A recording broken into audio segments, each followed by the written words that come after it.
Hey guys, welcome back to my channel. I have a small unhaul for y'all today. I have two trilogies by Beverly Lewis and a few standalones. The first series, or trilogy rather, is The Courtship of Nellie Fisher, the first book being The Parting. This book is about, or this series is about, nearly 100 days have passed since the untimely death of Nellie Mae Fisher's beloved younger sister, Susie, and Nellie dares again to dream of a future with handsome Caleb Yoder, but with rumors about Susie still flying among the people, there are those who wish to keep the young courting couple apart, including Caleb's own father. Meanwhile, a growing number of Honeybrook's Amish farmers are demanding tractors and other forbidden modern conveniences. When a revival adds to the passions flare. With the old order community pushed to the breaking point, Nellie and Caleb find their families and themselves in the midst of what threatens to become an impossible divide. The next book in the trilogy is The Forbidden. And the third book is The Longing. For books 2 and 3 of these two trilogies, I'm not going to go into detail about it or read the synopsis on. The next trilogy by Beverly Lewis is Seasons of Grace, and the first book being The Secret. This one is about too restless to sleep. I rose and walked the length of the hallway. The dim glow from the full moon cast an eerie light at the end of the house, down to where the dormers jutted out at the east end. From the window, I stared at the deserted yard below, looking for any sign of Mama. but the road and yard were empty. Downstairs, the day clock began to chime, as if on cue.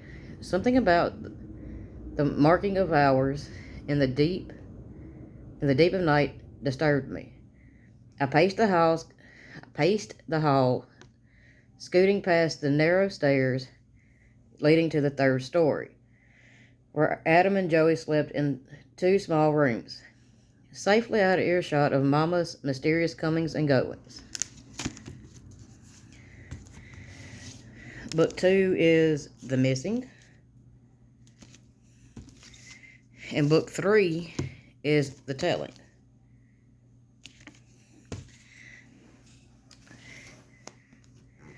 The next book is The Bell Messenger by Robert Cornuck with Alan Gansky. I hope I said their names right. This book is about Jeremiah Tate, a battle-hardened Union officer who has long since forgotten God, shoots and severely wounds a young Confederate named Elijah Bell. With the words, "Be God's messenger as I have been," the dying Bell hands Tate a worn Bible. And so begins that Bible's moving and mysterious journey through history, told in parallel storylines beginning with Tate and leading to Gary Brandon. Gary receives the ancient Bible as a college graduation gift in 1980 from his alcoholic uncle Daniel, who claims to have dug up the Bible in a Saudi Arabian cave along with some valuable artifacts. A story Gary views with skepticism. But it is Gary's search that finally reveals the Bible's potent history and the names and stories of the people whose lives it has touched. Follow the Bible from the Civil War battlefields to California, where Jeremiah Tate discovers that Chinese immigrants are being violently persecuted. Now that his life and values have been thrown Thrown into turmoil by Bell's Bible, how will Tate react? The next book is Lincoln's Ladies by H. Donald Winkler.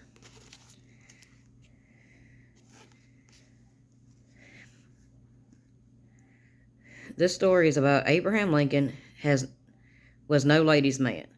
Part of his awkwardness with women was due to his lanky, rough appearance, but he also floundered with no small part due to the emotional burdens he bore after the death of his mother when he was only 9 years old, the death of his sister when he was 18, and the death of his first love, Anne Rutledge, shortly after they had become engaged. A point that author H. Donald Winkler explores and asserts. As a result, Lincoln cultivated an emotional barrier that antagonized some women who tried to be close to him. He may even have been incapable of loving anyone as he did Anne Rutledge. And so he fumbled his way through other courtships and 2 rejected proposals of marriage. Then he stumbled into an unlikely relationship with an aristocratic Mary Todd. Their tumultuous 23 years together were the scuttlebutt of Springfield and the gossip of Washington. The next book is Sarah's Choice by Wanda E. Brunstetter. I hope I said that right.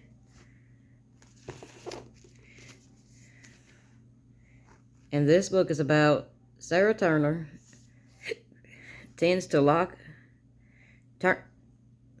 Sarah Turner tends to lock on the Lehigh Canal in Walnutport, Pennsylvania. She liked nothing better than to get away from the canal, having enough of it as a child when she led the mules that pulled her father's boat. But being a widow with 3 small children, she seems to have no other option.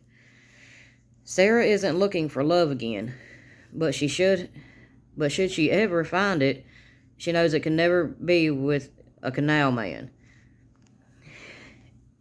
Elias Brooks has left his newspaper job in Easton to captain the canal boat bequeathed to him by his grandfather. When he stops at the lock, Elias meets Sarah, a pretty woman with determination and courage, and her 3 children, who seem eager for his attention. Could a woman like her ever look past the ugly red birthmark on the side of his face and see the heart within? Sarah's side job is baking bread for boatmen, and one good-looking blacksmith named Patrick O'Grady, who will unlock the key to Sarah's heart, the boatman or the blacksmith. And the last book is A Sister's Test by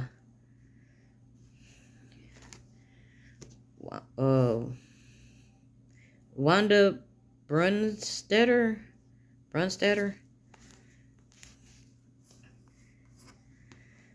Ruth is the second oldest sister of the Hostletter family,